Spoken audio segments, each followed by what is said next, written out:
नमस्कार दोस्तों, national home study YouTube channel में आपका एक बार फिर से स्वागत है। दोस्तों आज मैं फिर आपके सामने एचएससी की सभी परीक्षाओं में पूछे गए प्रश्नों का मॉक टेस्ट सीरीज नंबर 3 लेकर आया हूं, जो आपके आने वाली एचएससी सभी परीक्षाओं में पूछे जाने वाले हैं। दोस्तों वीडियो को शुरू करने से पहले अगर आपने अभी तक हमारे चैनल को सब्सक्राइब नहीं किया है तो दोस्तों प्लीज़ चैनल को सब्सक्राइब कर लीजिए और वीडियो को अच्छे लगे तो लाइक और शेयर करना भी ना भूलें। तो चलिए दोस्तों, अब हम चलते हैं हमारी वीडियो की तरफ। दोस्तों प्रश्न आपके सामने है, देवी शंकर प्रभाकर निम्न में से किस क्षेत्र से संबंधित है? नृत्य से, संगीत से, थिएटर से या फिर सिनेमा से? इसका जो राइट आंसर रहेगा दोस्तों वो रहेगा ऑप्शन नंबर 4 सिनेमा। देवी शंकर प्रभाकर जो है सिनेमा से संबंध रखते हैं। इसका जो क्वेश्चन है वो आपको देखना चाहिए दोस्तों। देवी शंकर प्रभाकर फिल्म निर्माता थे, इनका संबंध सिनेमा से था। हरियाणवी फिल्म चंद्रावल के निर्माता देवी शंकर प्रभाकर थे। अगला प्रश्न आपके सामने है दोस्तों, बड़खल झील हरियाणा के किस जिले में स्थित है? गुड़गांव में, भिवानी में, फरीदाबाद में, रोहतक में? बड़खल झील दोस्तों स्थित है वो, इसका जो आंसर है वो ऑप्शन नंबर 3 हो जाएगा, फरीदाबाद में। बड़खल झील दोस्तों फरीदाबाद के अंदर स्थित है। इसका जो क्वेश्चन है वो भी आपको देखना चाहिए दोस्तों। बड़खल झील फरीदाबाद में स्थित है। यह है सुंदर मनोरम झील, मानव निर्मित झील है। इसी के पास में अरावली पर्वतमाला भी स्थित है। बड़खल का शब्दार्थ बिना रुकावट से है। ठीक है दोस्तों, अगला प्रश्न आपके सामने रहेगा, नियम 134 ए के संबंध में क्या सही है? यह गरीब बच्चों की स्कूल फीस से संबंधित है। इसे राज्य उच्च न्यायालय ने वैध ठहराया है। दोनों या इनमें से कोई नहीं? इसका जो राइट आंसर रहेगा दोस्तों वो रहेगा ऑप्शन नंबर 3 दोनों, यानी कि यह गरीब बच्चों की स्कूल से फीस से संबंधित है दोस्तों, और इसे जो है राज्य उच्च न्यायालय ने वैध ठहराया है। ठीक है दोस्तों, इसका जो क्वेश्चन है वो भी आपको देखना चाहिए। दोनों कथन सत्य है। इस नियम के तहत हरियाणा सरकार ने कक्षा 2 से 8 तक के लिए दाखिलों का संशोधन शेड्यूल जारी किया है। ठीक है दोस्तों, अगला प्रश्न आपके सामने रहेगा, हरियाणवी भाषा का प्रथम उपन्यास झाड़ूफिरी किसने लिखा था? बाबू बाल मुकुंद गुप्त, राजा राम शास्त्री, तुलसीदास शर्मा या फिर विशंबर नाथ कौशिक? इसका जो राइट आंसर रहेगा वो रहेगा ऑप्शन नंबर 2 राजा राम शास्त्री। हरियाणवी भाषा का प्रथम उपन्यास दोस्तों कौन सा है? झाड़ूफिरी है। और जो हरियाणवी भाषा का उपन्यास झाड़ूफिरी है वो किसने लिखा था? राजा राम शास्त्री ने लिखा था। ठीक है दोस्तों, क्वेश्चन आपको देखना चाहिए, हरियाणवी भाषा का प्रथम उपन्यास झाड़ूफिरी राजा राम शास्त्री ने लिखा था। अगला प्रश्न आपके सामने रहेगा, हरियाणा राज्य की स्थापना निम्न में से किसकी सिफारिश पर की गई? लाल बहादुर शास्त्री, इंदिरा गांधी, सरदार हुकम सिंह या फिर सरदार छोटूराम? इसका जो राइट आंसर रहेगा दोस्तों वो रहेगा ऑप्शन नंबर 3 सरदार हुकम सिंह। सरदार हुकम सिंह की सिफारिश के कारण ही हरियाणा राज्य की स्थापना की गई। इसका जो क्वेश्चन हट है वो भी आपको देखना चाहिए दोस्तों। हरियाणा राज्य की स्थापना सरदार हुकम सिंह की सिफारिश पर 1 नवंबर 1966 को पंजाब से विभाजित कर बनाई गई हुकमचंद समिति अप्रैल 1965 को बनाई गई थी। ठीक है दोस्तों, अगला प्रश्न आपके सामने रहेगा, हरियाणा विकास पार्टी के संस्थापक कौन है?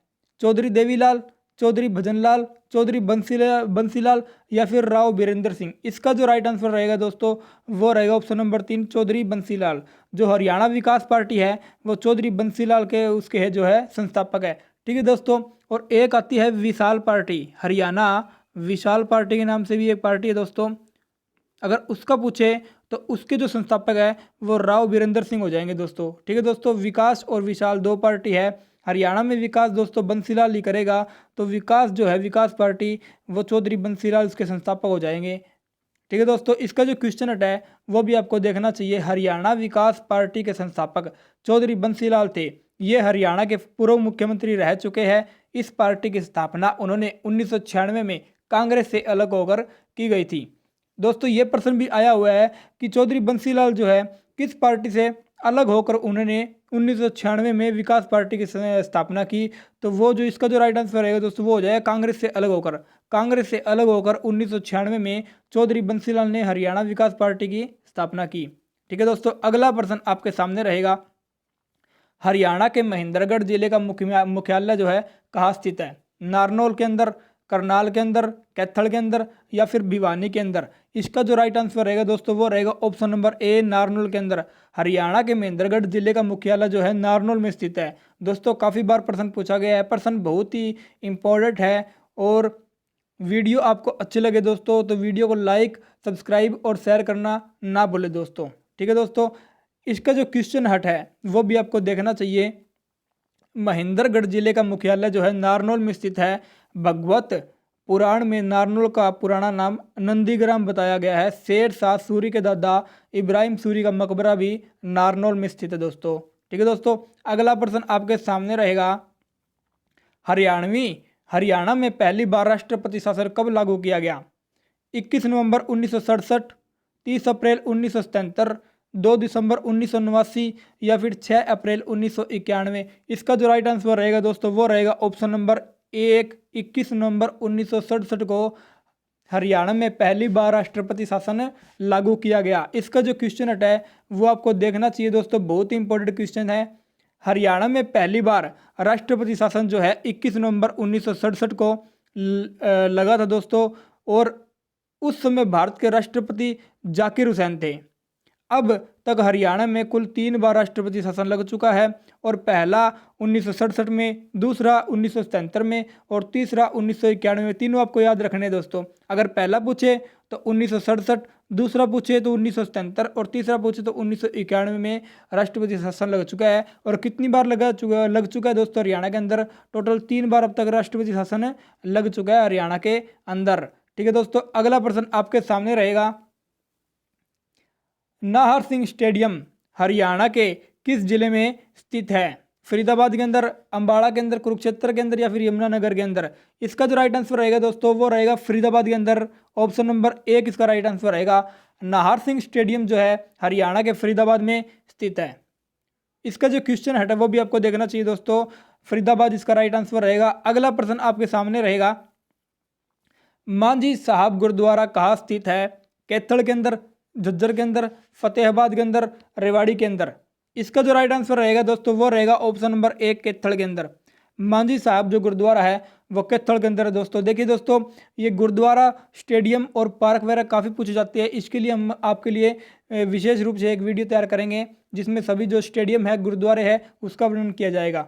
ठीक है दोस्तों, इसका जो क्वेश्चन हट है वो भी आपको देखना चाहिए। मांझी साहब गुरुद्वारा कैथल के अंदर है। इसके अलावा नाना साहिब टोपियो वाला गुरुद्वारा भी कैथल के अंदर है। ये तीनों गुरुद्वारे दोस्तों कैथल के अंदर है। मांझी साहब और नाना साहिब और टोपियो वाला गुरुद्वारा कैथल के अंदर ही है। अगला प्रश्न आपके सामने रहेगा दोस्तों। निम्न में से कौन से 2 देशों के बीच तस्कत समझौता हुआ? निम्न में से किन 2 देशों के बीच तस्कंद समझौता हुआ? भारत चीन के बीच, भारत यूएसए के बीच, भारत और श्रीलंका के बीच या फिर भारत और पाकिस्तान के बीच? इसका जो राइट आंसर रहेगा दोस्तों ये रहेगा भारत और पाकिस्तान के बीच। भारत और पाकिस्तान के बीच में ही तस्कंद समझौता जो है वो हुआ था दोस्तों। ठीक है दोस्तों, इसका जो क्वेश्चन है वो आपको देखना चाहिए, बहुत ही इंपॉर्टेंट क्वेश्चन है दोस्तों।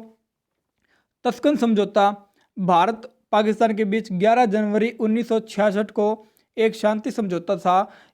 इसमें तय हुआ था कि भारत व पाकिस्तान अपनी आपसी समझौतों को शांतिपूर्ण ढंग से निपटाएंगे। ठीक है दोस्तों, इसका अगला प्रश्न जो रहेगा, प्रश्न नंबर 57। राजनीतिक दलों को चिन्ह का आवंटन कौन करता है? जो राजनीतिक दल होते हैं दोस्तों उन्हें चिन्ह का आवंटन कौन करता है? राजनीतिक दल का नेता, राजनीतिक संचालन समिति, राजनीतिक दल चुनाव समिति या फिर चुनाव आयोग? इसका जो राइट आंसर रहेगा दोस्तों वो रहेगा ऑप्शन नंबर 4, चुनाव आयोग। चुनाव आयोग जो है राजनीतिक दलों को चिन्हों का आवंटन करता है। ठीक है दोस्तों, इसका जो क्वेश्चन है वो भी आपको देखना चाहिए। राजनीतिक दलों को चिन्ह का आवंटन चुनाव आयोग करता है। वर्तमान में चुनाव आयोग जो है वो सुनील अरोड़ा है। 2 दिसंबर 2018 से अब तक सुनील अरोड़ा ही वर्तमान में चुनाव आयुक्त है। ठीक है दोस्तों, इसका जो अगला प्रश्न रहेगा वो रहेगा। भारत का सबसे उच्च न्यायालय कौन सा है? भारत का सबसे उच्च न्यायालय कौन सा होता है? भारत का सर्वोच्च न्यायालय, सत्र न्यायालय, उच्च न्यायालय, जिला न्यायालय? इसका जो राइट आंसर रहेगा दोस्तों वो रहेगा ऑप्शन नंबर 1, भारत का सर्वोच्च न्यायालय यानी कि सुप्रीम कोर्ट जिसे इंग्लिश में कहा जाता है। सुप्रीम कोर्ट वो भारत का सर्वोच्च न्यायालय होता है। इसका जो क्वेश्चन है वो आपको देखना चाहिए दोस्तों, बहुत ही इंपॉर्टेंट क्वेश्चन है। भारत का सबसे उच्च न्यायालय, भारत का सर्वोच्च न्यायालय है। सर्वोच्च न्यायालय की स्थापना जनवरी 1950 में हुई। इसके प्रथम मुख्य न्यायाधीश हीरालाल जे कानिया थे। वर्तमान में शरद अरविंद बोबड़े 47वें इसके मुख्य न्यायाधीश है। जो वर्तमान में दोस्तों शरद अरविंद बोबड़े इसके मुख्य न्यायाधीश है। और ये कौन, कितने नंबर के मुख्य न्यायाधीश है? वो 47वें नंबर के मुख्य न्यायाधीश है दोस्तों, ये भी आप ध्यान रखोगे। ठीक है दोस्तों, इसका अगला प्रश्न जो रहेगा वो रहेगा, संविधान सभा द्वारा भारत का संविधान अधिनियम किया गया था 26 जनवरी 1950, 26 नवंबर 1949, 20 नवंबर 1950 या 20 जनवरी 1949। इसका जो राइट आंसर रहेगा दोस्तों वो रहेगा ऑप्शन नंबर 2, 26 जनवरी 1949। संविधान सभा द्वारा भारत का संविधान अधिनियम 26 नवंबर 1949 को किया गया था। ठीक है दोस्तों, अगला प्रश्न आपके सामने रहेगा, भारत का संविधान कब लागू किया गया?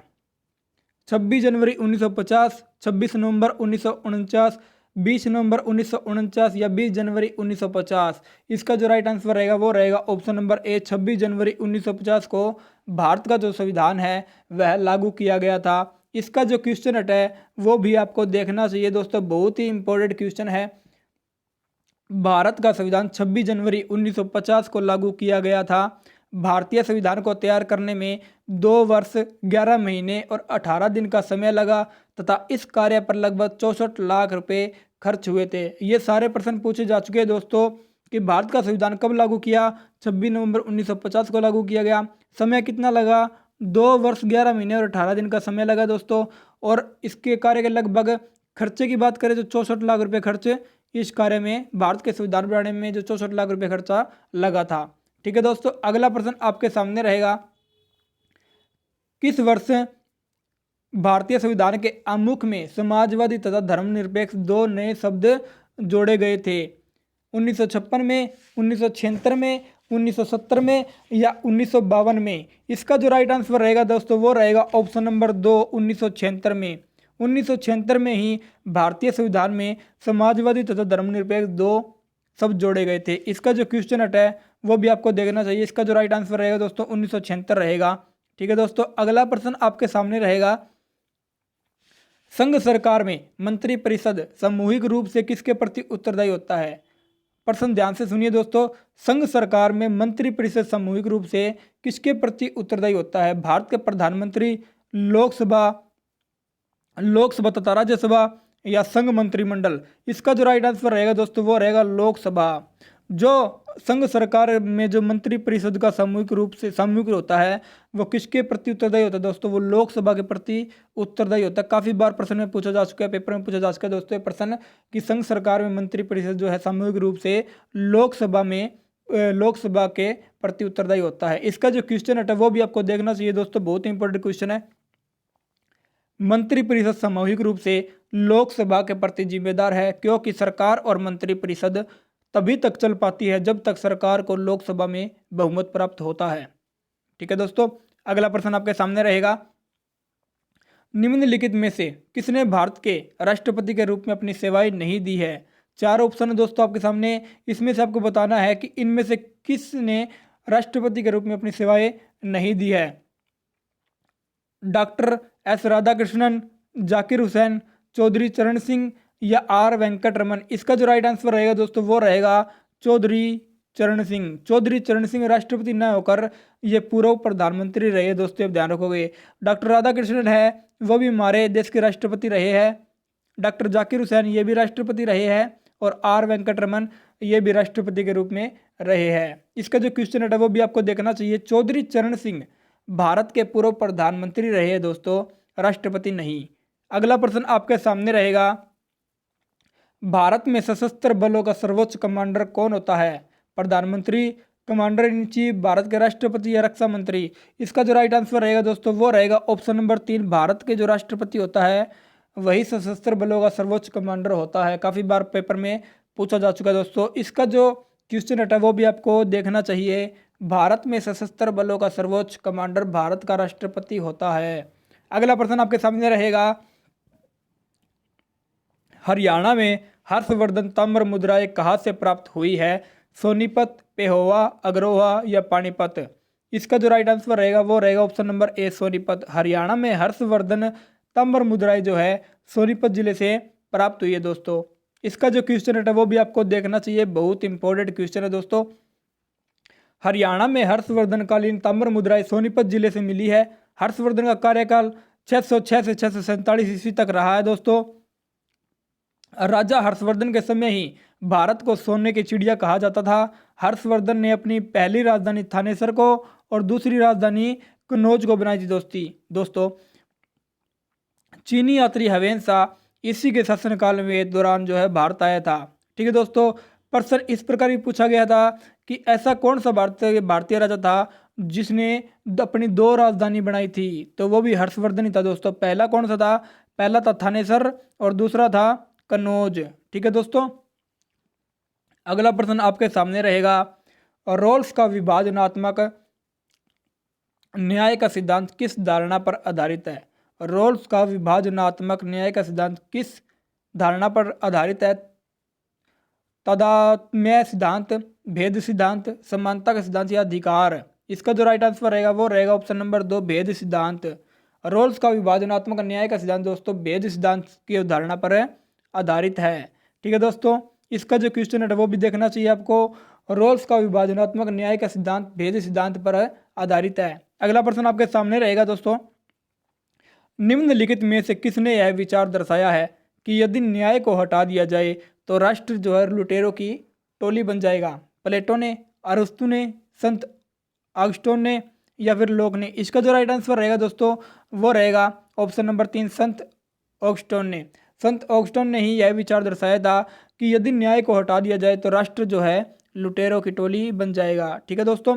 अगला प्रश्न आपके सामने रहेगा, जजों की संख्या बढ़ाने का अधिकार भारत में किसके पास होता है? भारत के राष्ट्रपति के पास, संसद के पास, भारत के उच्च न्यायाधीश के पास या कानून आयोग के पास? इसका जो राइट आंसर रहेगा दोस्तों वो रहेगा ऑप्शन नंबर 2, संसद के पास। संसद के पास जजों को बढ़ाने का अधिकार होता है दोस्तों। इसका जो क्वेश्चन है वो भी देखना चाहिए दोस्तों, बहुत इंपॉर्टेंट क्वेश्चन है। भारत की संसद में कानून बनाने, सर्वोच्च न्यायालय के अधिकार क्षेत्र और न्यायिक क्षेत्र के व्यवस्थीकरण की शक्ति है। विधि के अंतर्गत संसद द्वारा न्यायाधीशों की संख्या में बदलाव किया जा सकता है। सर्वोच्च न्यायालय में न्यायाधीशों की नियुक्ति की वर्तमान स्वीकृति एक तो मुख्य न्यायाधीश दोस्तों तथा 33 अन्य न्यायाधीश होते हैं। टोटल कितने हैं? 34 न्यायाधीश है दोस्तों। ठीक है दोस्तों, ये आप ध्यान रखोगे। टोटल पूछे तो 34 है, इसमें से एक तो मुख्य न्यायाधीश होते हैं दोस्तों और 33 अदर होते हैं। ठीक है दोस्तों, ये आप ध्यान रखोगे। अगला प्रश्न आपके सामने रहेगा, निम्नलिखित को सही जोड़ी के साथ मिलान करना है दोस्तों। एक तरफ थर्मल पावर प्लांट है, एक तरफ स्थान है। इसका जो राइट आंसर देखते दोस्तों क्या रहेगा? कैलगांव थर्मल पावर प्लांट है दोस्तों, वो रहेगा हमारा बिहार के अंदर। कैलगांव थर्मल पावर प्लांट है वो हमारा बिहार के अंदर रहेगा दोस्तों। और फरक्का जो है, फरक्का पश्चिम बंगाल के अंदर रहेगा दोस्तों।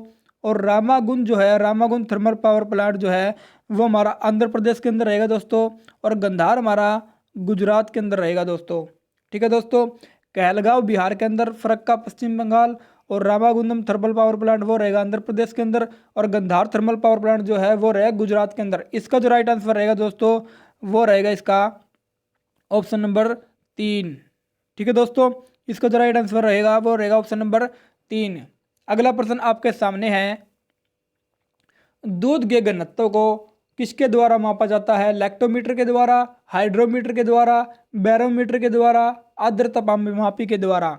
इसका जो राइट आंसर रहेगा दोस्तों वो रहेगा ऑप्शन नंबर 1, लैक्टोमीटर के द्वारा। लैक्टोमीटर के द्वारा दूध के घनत्व को मापा जाता है। इसका जो क्वेश्चन है दोस्तों वो भी आपको देखना चाहिए। दूध का घनत्व दोस्तों लैक्टोमीटर के द्वारा मापा जाता है। जल का घनत्व हाइड्रोमीटर के द्वारा मापा जाता है। वायु का दाब जो है बैरोमीटर के द्वारा मापा जाता है। दोस्तों ये हमारी वीडियो का आज का अंतिम क्वेश्चन था। अगर वीडियो आपको अच्छी लगे तो प्लीज़ वीडियो को लाइक और सब्सक्राइब करना ना भूले और बेल आइकन को भी प्रेस कर दीजिएगा, जिससे आपको हमारी आने वाली सभी वीडियो के नोटिफिकेशन मिलते रहे। वीडियो को देखने के लिए धन्यवाद दोस्तों।